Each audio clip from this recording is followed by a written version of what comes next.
A very good morning and welcome to the program, The Voices.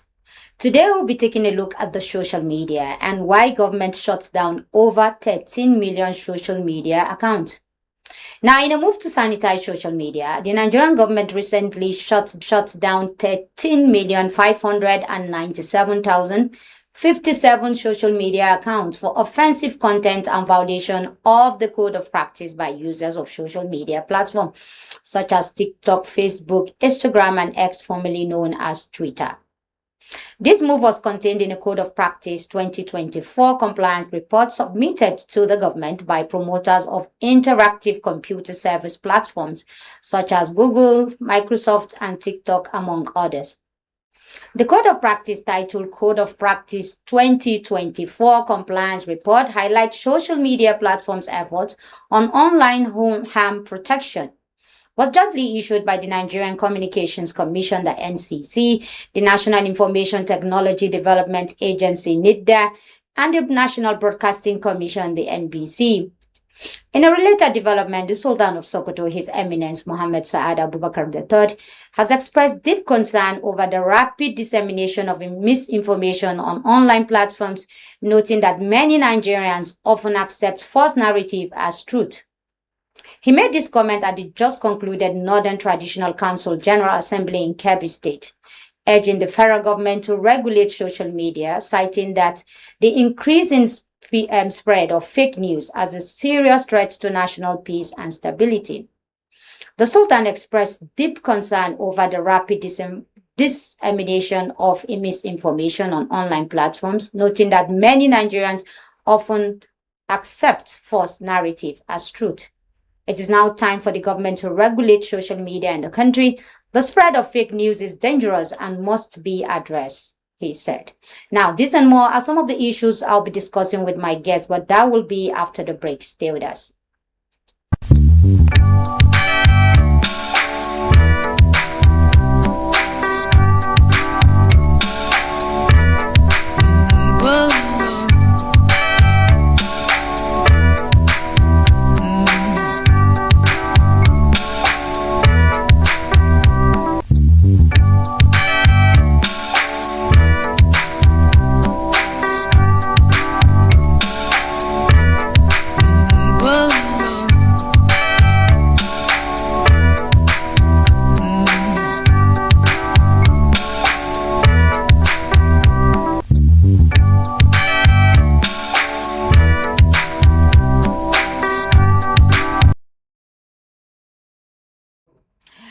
Welcome back. I'm joined by Mr. Disu Kamara, who is the Executive Chairman, Muslim Public Affairs Center, Impact. Mr. Disu, many thanks for joining us on the program. Thank you, and thank you for having me. Good morning, Nigerians. All right. When you hear 13 million social media accounts were closed, what does that say to you? Well, I think as Nigerians, we really need to be concerned about the culture that has developed amongst many people. It's a global phenomenon, but more so amongst a lot of Nigerians, because the social media platform have become places where people go to as marketplace, mostly to exchange ideas and thoughts that are mostly not based on reality and facts, unfortunately. And you would see this from the level of regulation that has steadily come in over the years to regulate it, to sanitize it, and to convert that space into a safe space for intellectual engagement, socialization, and discussion. So yes, it's a problem that we're faced, especially as the world woke up to the reality of the threat of the social media in the new age, in the new digital age. All right. At what point did the social media become a cause? Because it's a blessing for everybody. At what point did it become a cause? Well, I think the fact of the matter really is that every new technology, every new advancement in human knowledge and capacity has come to represent a dual opportunity for good as well as for evil. So when social media came into our life, and our life became completely changed. It's actually unleashed huge opportunities and potential for good things. But embedded in these as well are problems as a nascent technology when it first came in. A lot of people were not quite familiar with the threats and the risks involved in it. And people who had ulterior motives or evil ambitions tapped into those potentials to basically execute their own plans. And we have seen upsurge in this as the social media capabilities advanced through many stages. We were talking initially about just the dangers of online presence. Now it's moving to deep fake, proliferation of fake news, AI generated content, synthetic audio. People now have acquired knowledge and skills to synthesize people's voices in such a perfect manner that it would be nearly impossible to distinguish the real from the fake. So unfortunately, it's part of the risks of the technology, and we will need a lot of effort, multifaceted effort. Okay, before we come to the effort, the biggest threat to fake news, misinformation, aside from the AI, is also citizens journalism, where everybody is a journalist, everybody is a news person, everybody is a broadcaster, and we allowed that to go for a very long time without any kind of regulation. Yeah, yes, absolutely. Unfortunately, it went on because I think for to a large extent, the government of different countries as well as the global level for a long time didn't really get their act together or quite understand how they could approach it because they were still taking time to understand the full potential of the threats that came with the with these technologies. But with the with advancement in time, know-how, as well as basic awareness of people around these issues, a lot of government regulations have come in over time. There's also a lot of media literacy education.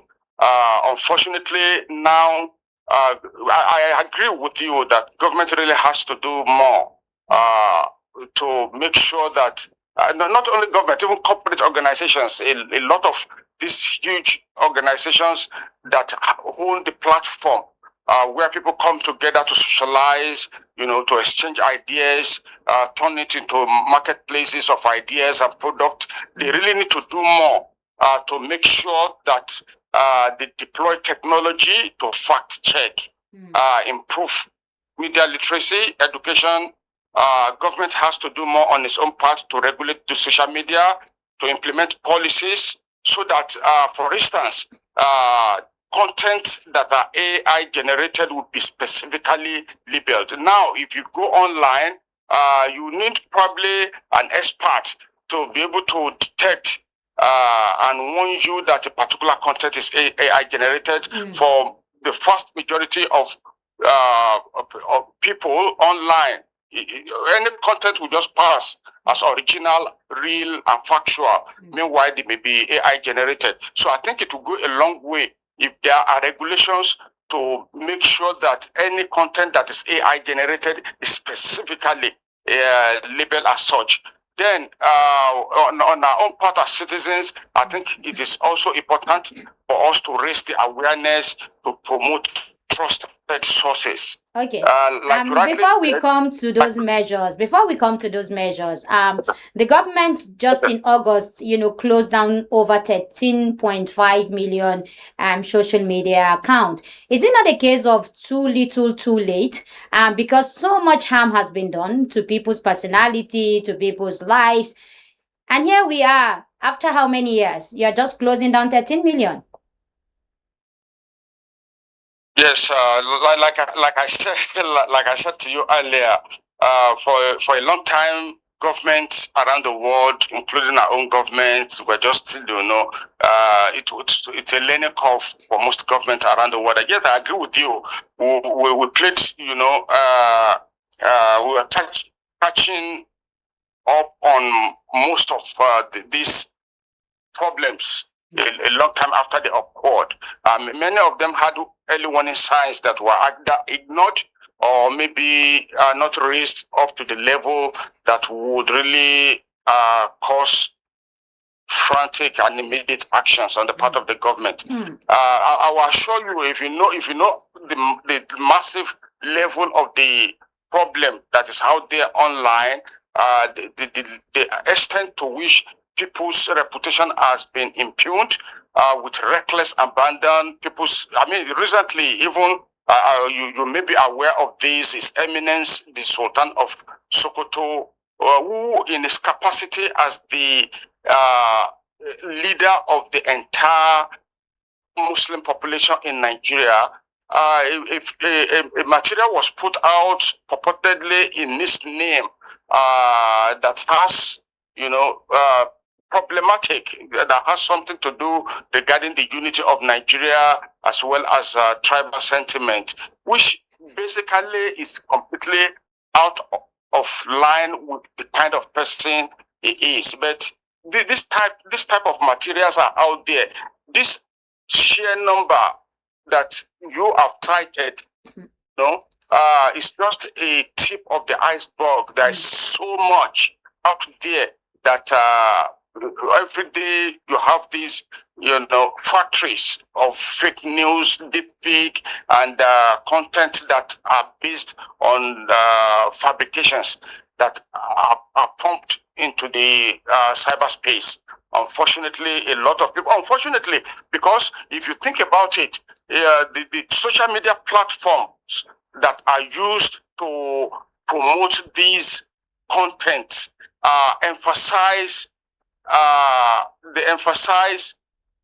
they place accuracy below engagement. What matters to most of these media organizations, social media organizations, is engagement rather than accuracy. So I think, yes, we can blame our government.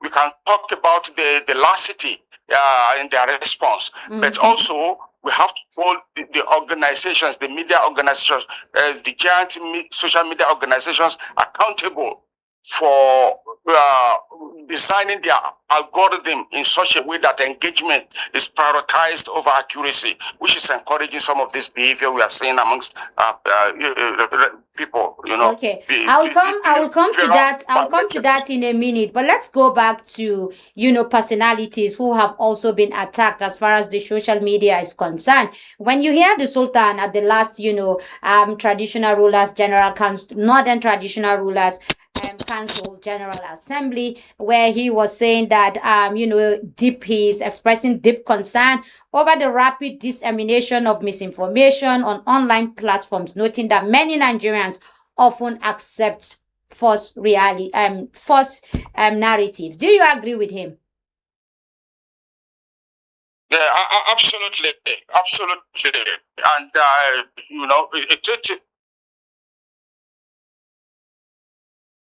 it is possible that its comments, the kind it is for Nigerians generally, it is actually below his reputation, that somebody of his standing would be smeared in the mindless manner that we have seen in that kind of a campaign. But yes, I fully agree with him, and I think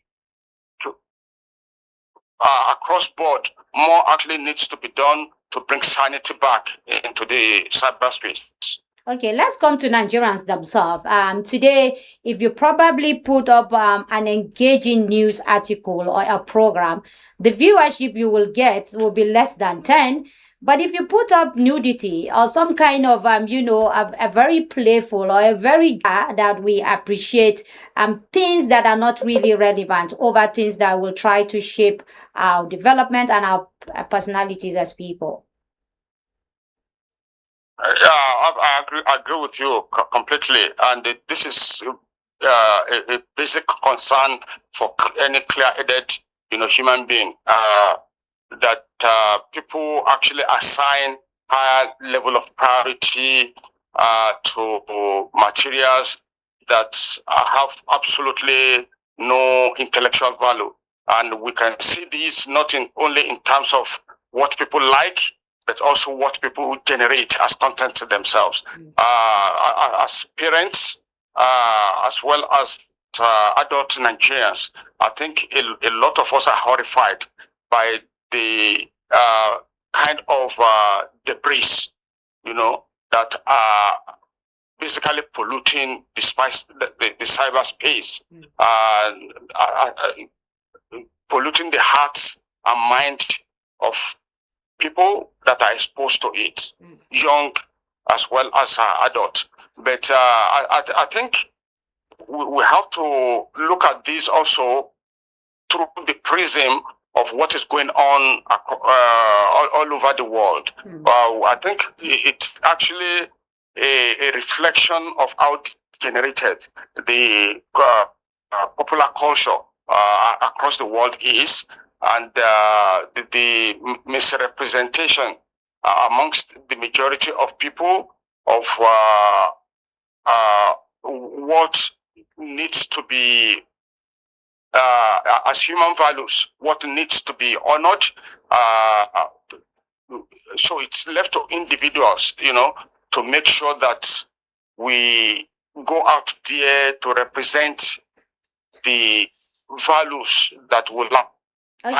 All right, talking about values and talking about other countries. When you watch TikTok from China, what you see as young children, engage in technology, engage in production, engage in what they believe and what shapes their system. Fast forward back to Nigeria, what you see as some people taking their bath on the street or some people cooking on the street, and everybody is so interested and so carried away with those kind of scenario. Yeah. So unfortunately, that is the content often evokes strong emotions. Unfortunately, as Africans and Nigerians, we are quite emotional people. So most of this content, like the ones that you have given in your narration, attract our engagement, and we are very quick to share them because they evoke strong emotions amongst people. Also, we have to link this up with the idea of instant gratification.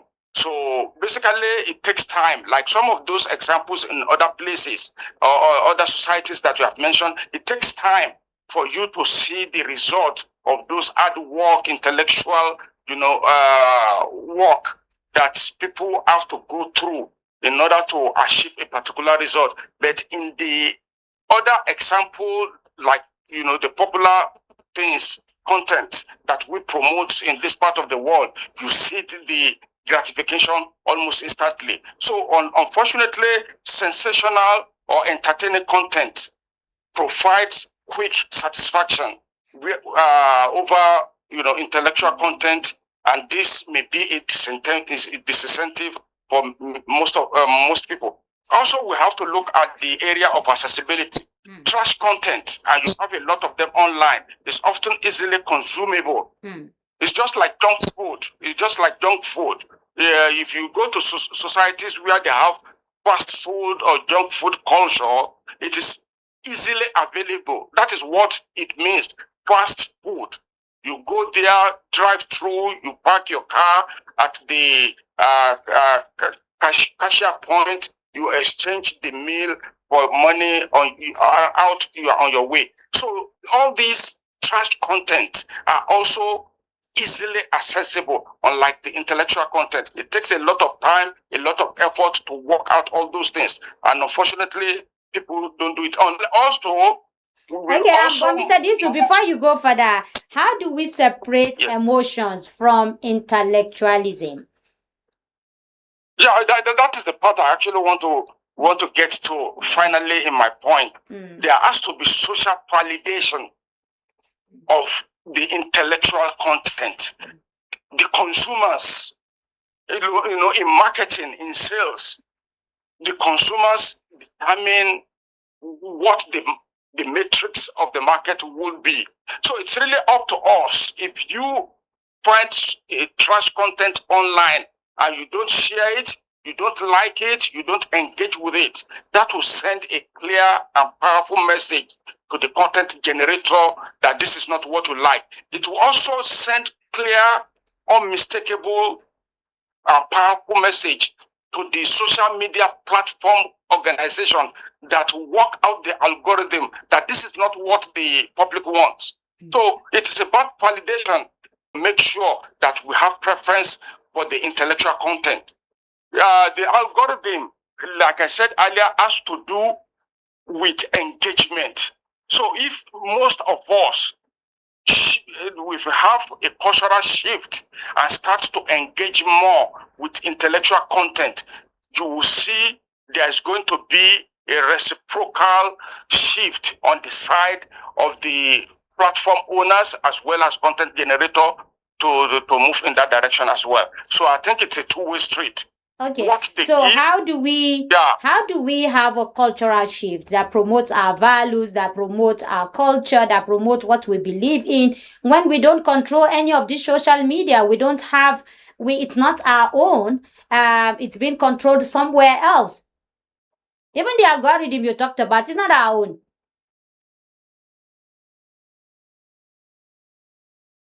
Mr. Disu, can you hear me?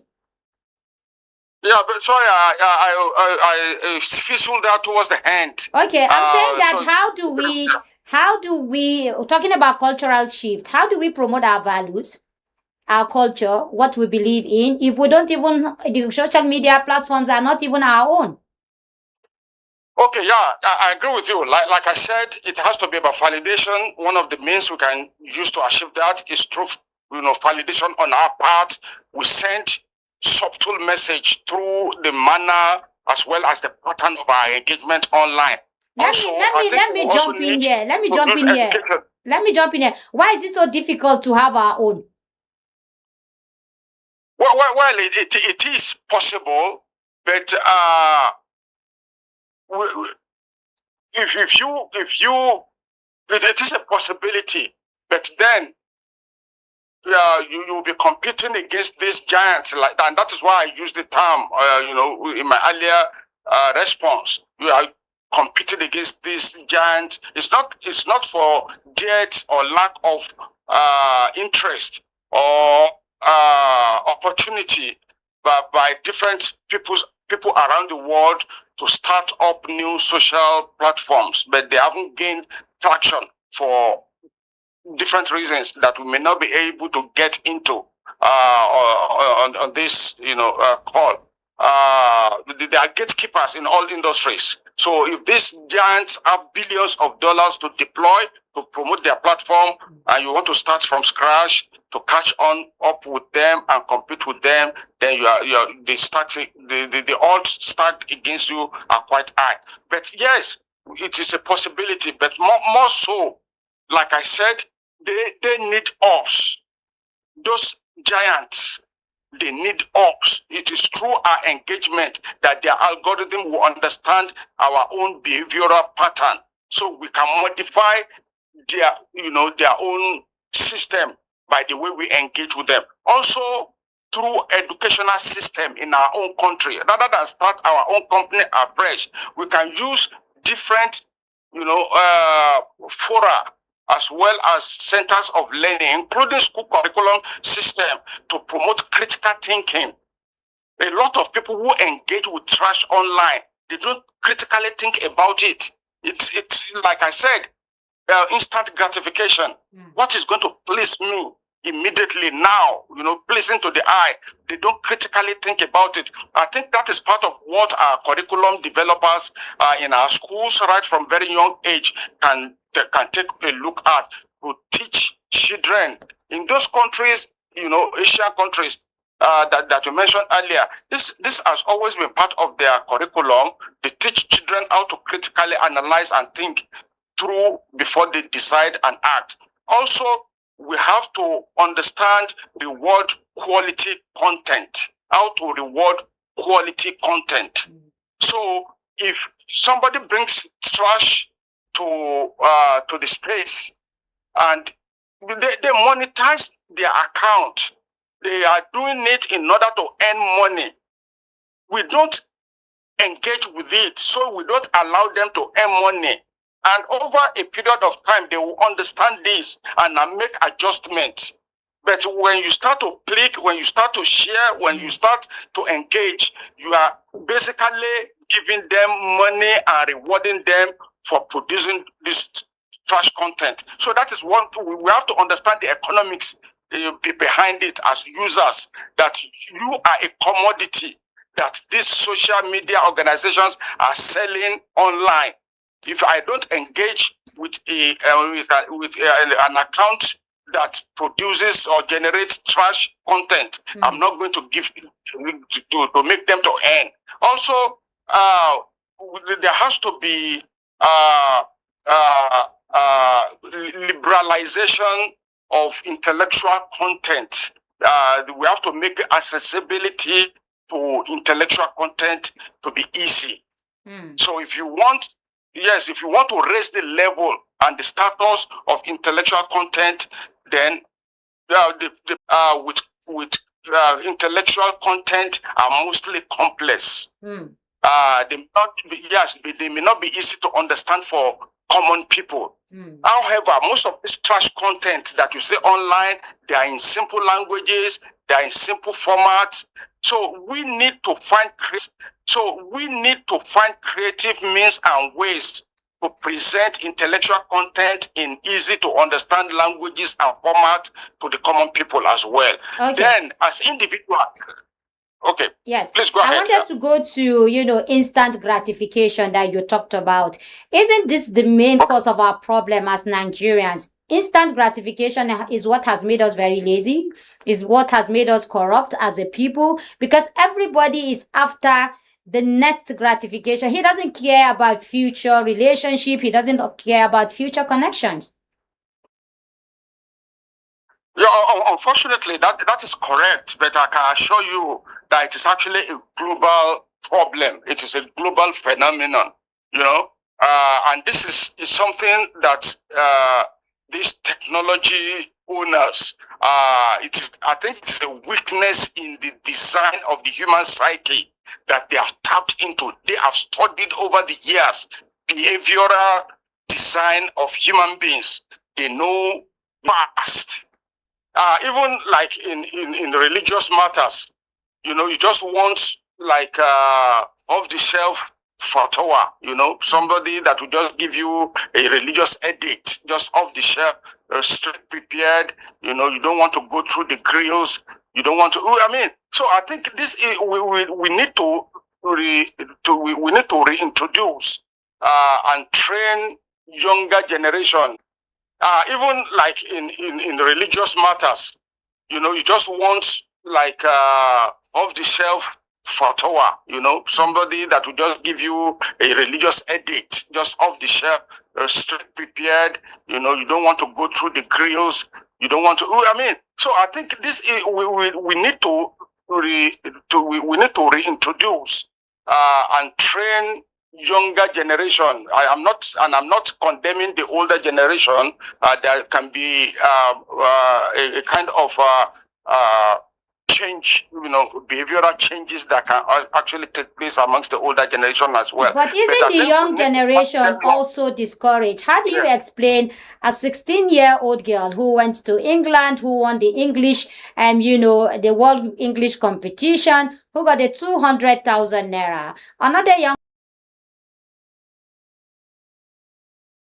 But then when you do a BB Ninja show or any of these, shows, the winner goes home with over 100 million, sometimes 150 million. So if you are talking to these kids who, win prizes through their hard work, through their intellectualism, are you not already discouraging them?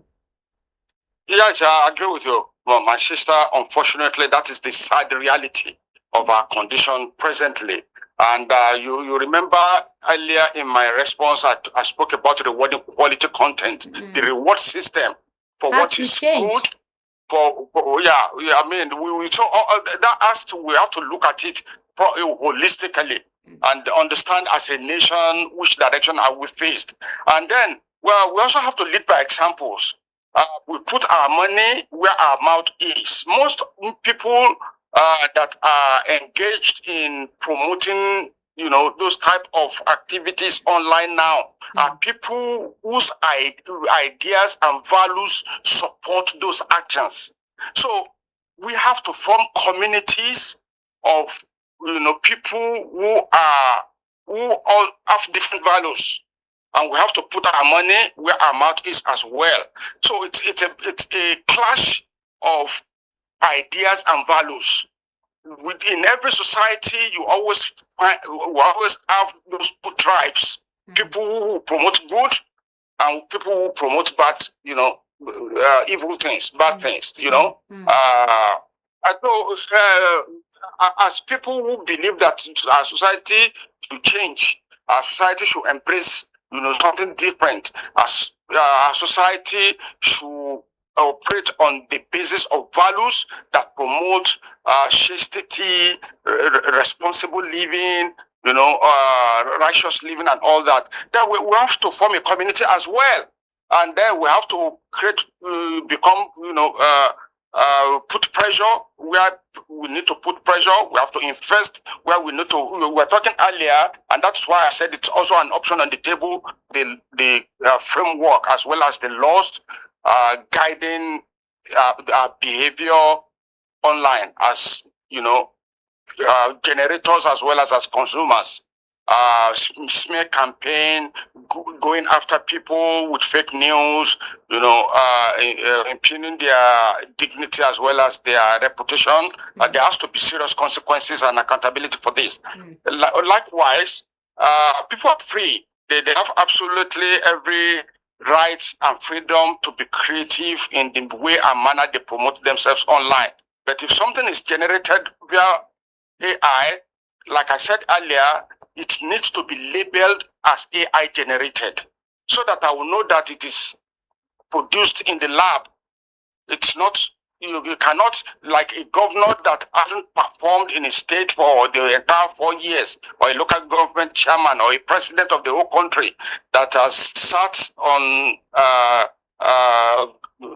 policy as well as governance issue, abandoned governance and policy issues, preferring politics over those ones, allowing the country not to develop in the manner it should, then waking up suddenly a year or 6 months to election time and using AI content to sensitize people to, like I said, we are highly emotional people. So whatever people throws out there, we go after it without bothering to check the source, how trusted it is, and to compare it with facts on the ground. So I'll just plead very strongly with our government at the different levels to make sure they take this very seriously, because it can serve, if they believe that it will serve their benefit on a particular round, then it may come to bite all of us on the backside on the next round.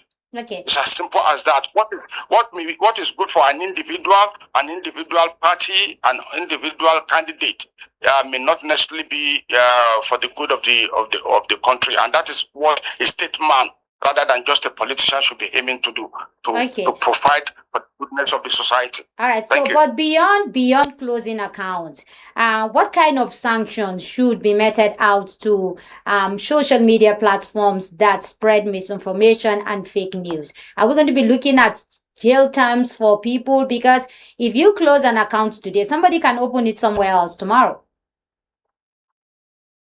Yeah, yes, absolutely. I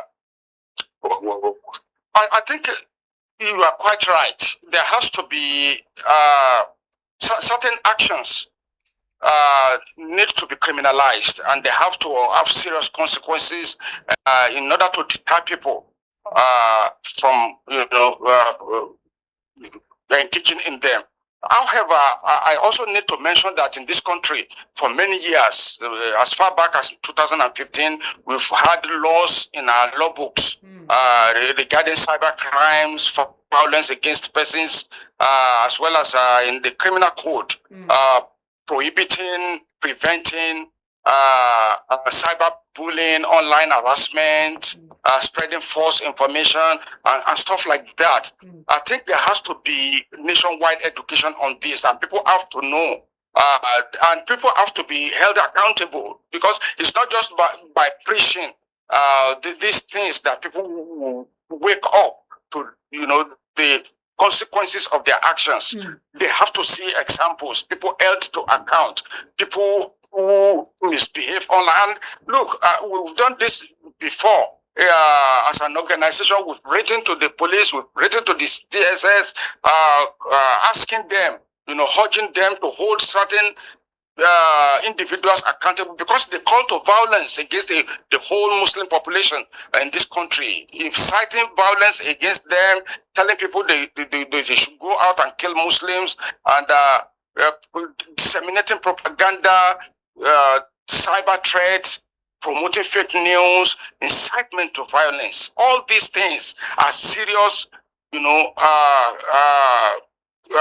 actions that have potentials to damage the society, and we have to recognize them for the threats they pose, not only for the sanity, but also for the security and the safety of Nigerians and Nigeria as a whole, for the unity. I mean, look, for instance, I cannot stop going back to it. Look at the irresponsible smear campaign launched against the person of His Eminence, the Sultan, which has to do with a fundamental issue of the unity of the country, as well as the tribal configuration of the country.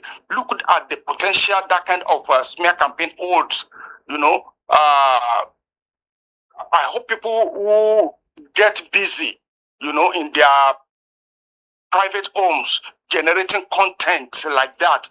I would like to live in a society where they are held accountable and made to face the wrath of law. Okay. Thank you. So, the human rights activists who will always say, why don't you focus on the main criminals rather than focusing on, the social media handlers? Where do they come in? Because they are the ones who will start saying, please, we have bigger problems in this country than for you just to control the social media. Well, people have rights to say whatever they like, but the fundamental basis of operating a country as a sane line, as we like to call it, is to have rule of law. So I don't think there's going to be any reasonable person that would opt to expose his own personal integrity to be defiled by criminals simply because they are criminals online. That we shouldn't make any distinction between crimes that are perpetrated online as well as crimes that are perpetrated, in life, on our streets. Every single war in human history started with rhetorics. Every single war that started in human history, started with rhetorics. So cyber crimes have real impact on people. People have been known to go into depression, commit suicide because they are bullied online. These are not conjectures. These are not things that are made up. It's affecting real lives. And we have to portion to it the right level of seriousness. I mean, look at the terrorists. Most terrorist organizations around the world, they have active social media presence. And this is how they disseminate their information to recruit, to disseminate, as well as to glorify their actions. Are you going to say simply because they are active online, then we should not bother about them? Why are you drawing the line between what the terrorists have capability to do online as it means what individuals have capability to do online as well? I think what all of us should be concerned about is the intersection of human rights and law enforcement, so that people don't, victimize other people. But if real crimes, if cyber crimes are criminalized and people commit those crimes, they should be made to face the consequences of their actions. That is not persecution. That is holding them accountable. I would like to be held accountable for my actions. It's as simple as that. And if people are afraid of what they do in their private homes, simply because they can type in English language and they can click post, then society should hold them accountable for it. I think that is fair, and nobody should have any problem with it. Okay, as we wrap up on this, you talked about having communities to challenge clash of ideas and values. Who leads those communities that you talked about? Who will be leading those communities? Yeah, I think it should be led by the grassroots movement of people who share common values, who share common ideas, who are binded together by their belief that the society should be structured and operate according to values that are common to the majority of us. So I think it should be grassroots led. I mean, and that is, when I say grassroots led, I'm talking specifically about the silent majority now. The fact that a lot of people are online generating trash content, posting, doesn't mean they are in the majority.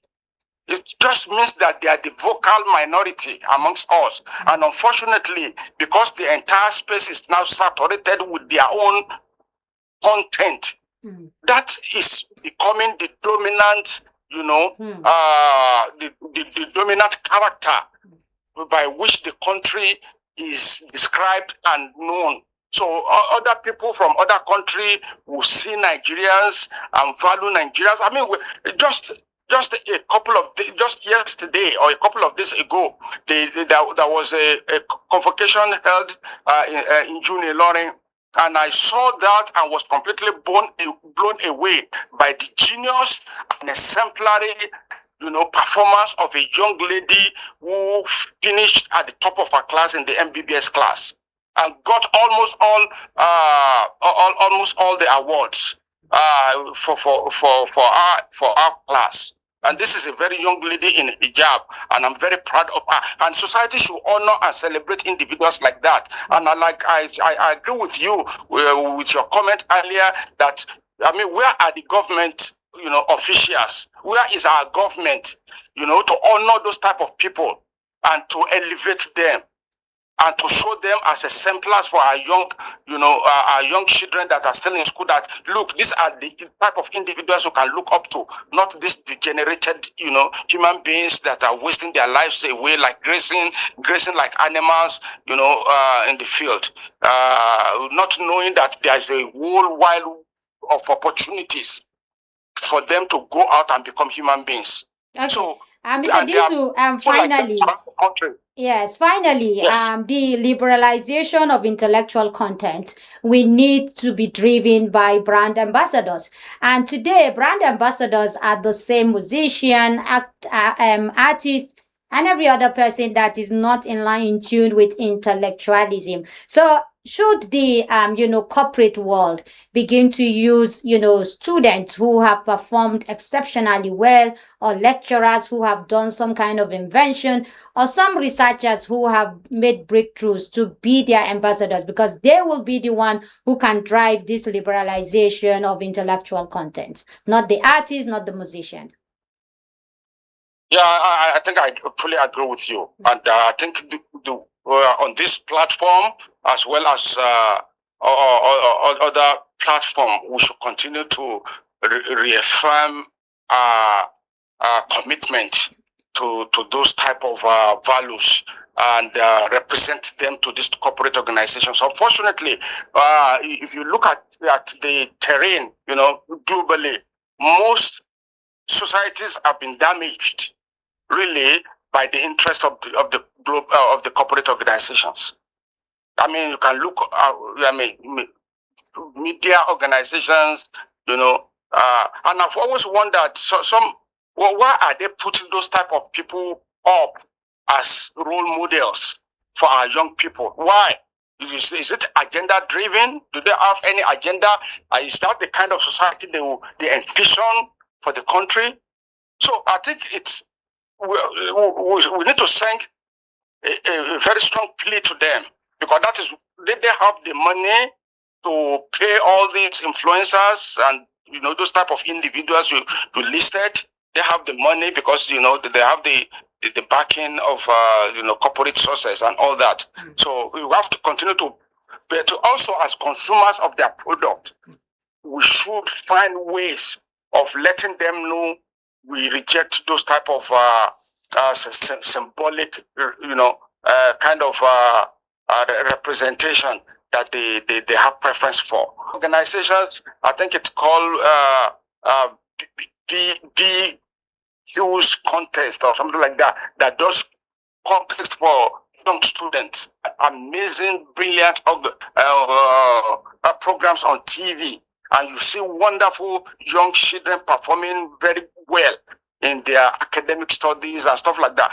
So yes, creativity, talent is important, but we shouldn't make people who they have nothing to offer beyond vulgar languages that they use in their music, beyond their weird lifestyle. We shouldn't make those people as role models for in the society.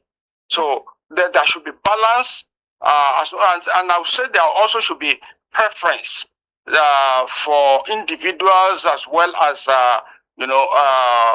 groups that would tilt the balance in the direction that we like our society to grow into. Okay. And finally, what should the religious bodies be doing at this time? Because they are all involved, both religion, Islam, Christianity. What should they be telling their followers? I think that's one of the amazing roles that religion plays.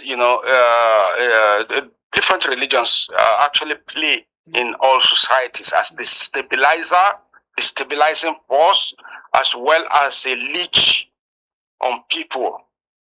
So, as an individual, and I've made this point in other discussions as well, we're all capable of different things.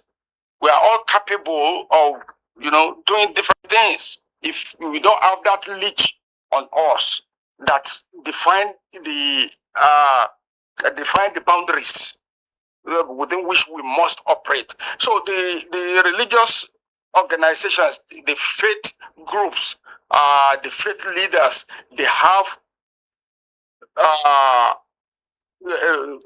responsibilities to bring, sanity back into the system, not only through preaching from the member and the pulpit, but also by leading by visible leadership, what is called visible leadership, leading by example, so that whatever they are preaching, they will see that they are putting it into action. Yes, it's actually one of the functions of religion in every society is to make sure that they preach morality, they preach God consciousness, piety, morality, and all those things, which like I said, will act as the stabilizing force.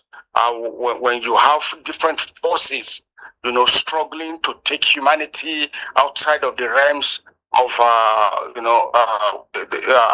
sanity, our collective sanity, they are there to to checkmate that and to call us back to the right path. So I think our religious leaders presently, because of religious bickering, sectarian bickering, and all that, I think there's a lot of distraction.